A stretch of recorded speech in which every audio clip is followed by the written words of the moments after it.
Yeah, there they are. Famous Dave's ribs. Oh, but it's so hard to choose. They do stuff with smoke and fire that nobody else can do. This is some award-winning barbecue. Famous Dave's. I think the next time I go there is gonna be now.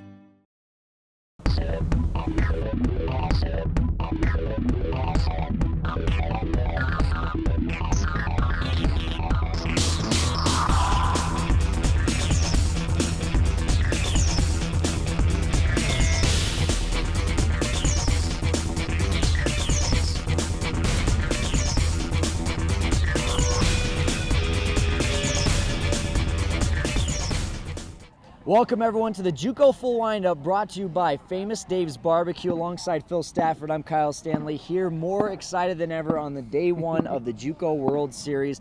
Great weather, even better ball games. Yes, we had 4 games in total today, the only time that we get to see 8 different teams in one day.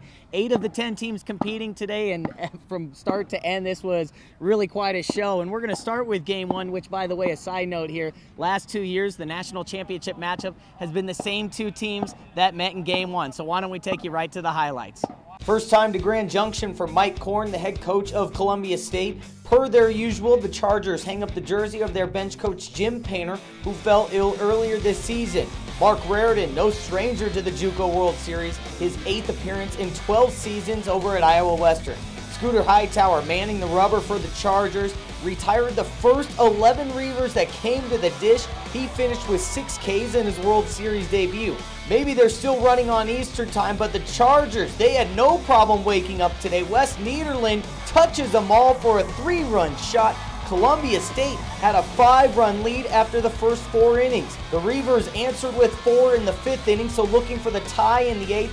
Jake Scudder puts one into center. Ronnie Jabavi fields it cleanly, coming up with a throw, and the play at the plate goes for the Chargers.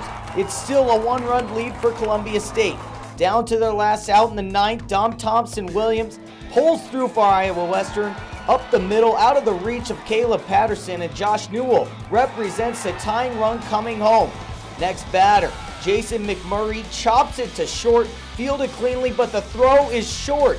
McMurray is safe, and a run comes home as the Reavers take their first lead of the contest. Bottom half of the 9th, Chargers with the bases loaded and 1 out, hit right back to the pitcher, and Brady Young will tie the bow on this one by doubling up the runner at first. Reavers score 6 unanswered and survive the early game.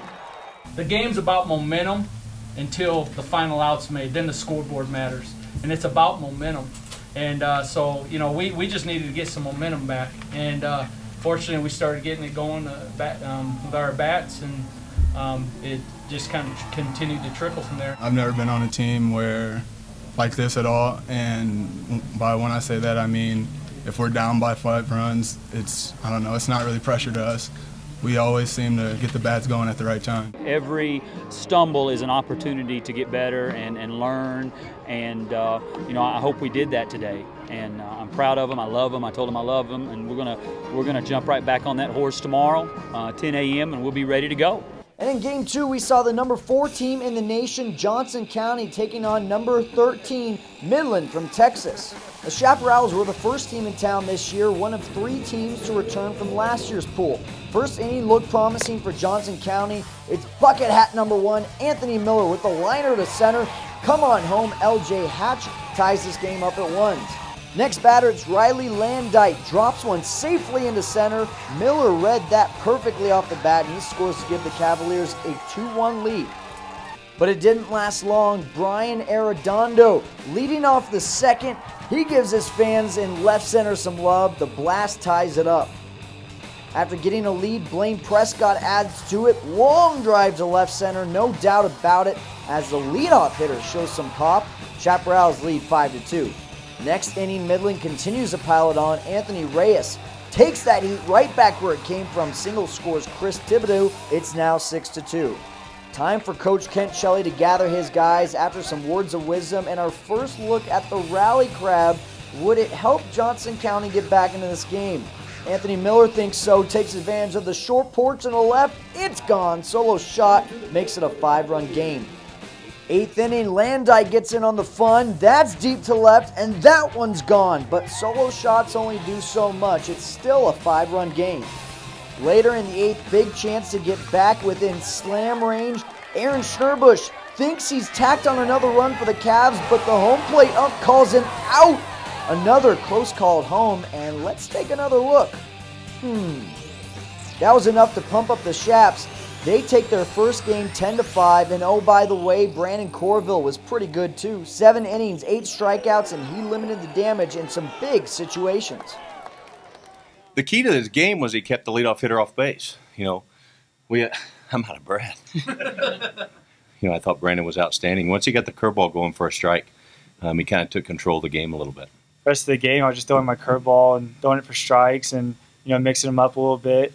Just keeping them off balance is really what helped me. I think more just we were used to the environment and the altitude, and we didn't really have trouble, you know, with the whole out of breath kind of thing, like Coach Coleman going upstairs a little bit. You know, if you don't have jitters on a big stage like today, you're probably not breathing. So you know, we're embracing this environment. We're not just happy to be here. It's not impossible, and I know our kids they'll come back tomorrow and be ready to go. Well, the away teams are 2 for 2 as we make the turn in our 4-game set. The visitor for this contest was Blinn College, and they faced the Cochise Apaches, who finished 1 win shy of a national championship game last year. Pitcher Stephen Neymark returning to the field where he garnered all-tournament recognition in 2013. He was matched up against one of the top JUCO prospects in the nation in the Buccaneers' Robbie Dickey. Neymark, he had the honors of taking the mound first, and 3-hole hitter Nolan Brown pounces on this one. No one's going to catch that on the fly. It drops in the gap. It's a 1-0 advantage to the Buccaneers. Brown finds his way home in the next at-bat. Grounder to short. Lou Boy commits the error. Cochise played error-free in all but 1 game in last year's tournament. They had a total of 4 errors in this game. But true to their form, Cochise puts together a few rallies, one of which was in the 4th inning. Apaches load the bases against Dickey. Jake Luna punches it up the middle. That's good enough to score 2, and Cochise is now within striking distance. Dickey didn't have his best control, dishing out 6 walks, but he did have the effectiveness to get 9 Ks and 5 1/3. He gets out of that jam in the 4th. Apaches left 11 total runners on the base pass as the Buccaneers tee off for 7 runs on just 10 hits and 2 walks. Coach Engelhardt says it's an easy fix for the Apaches to get back to the winning way. Plain and simple. You don't want to feel like this, make average plays defensively. That's what it comes down to. You know, it really is. It's easier said than done, but it just comes down to kind of slowing the game down a little bit. I think the moment got a little too big at times. This is competitive stuff. It's the highest stage. If you don't want to feel like this, play better. I've come in a couple times with bases loaded, you know, crucial situations, but I just have trust in my defense and my team. If I make the pitches, I will get out of it. And now to number 1 and 2, your 2 top-ranked teams in the nation square off in the nightcap. Delgado from Louisiana trying to claim the top spot with a win over Chattahoochee from Alabama.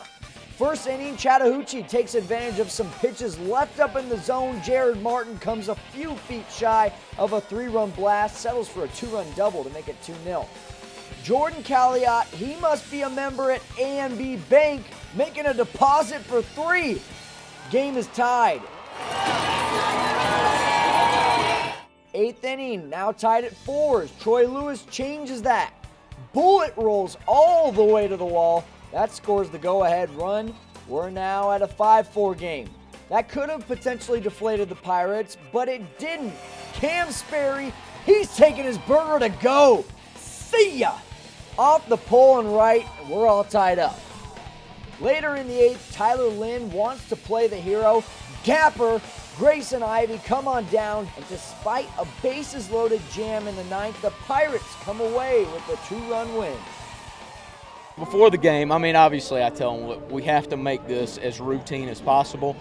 They didn't hear a word I said. They're just out. You know, we're in the World Series. What are you going to say at this point?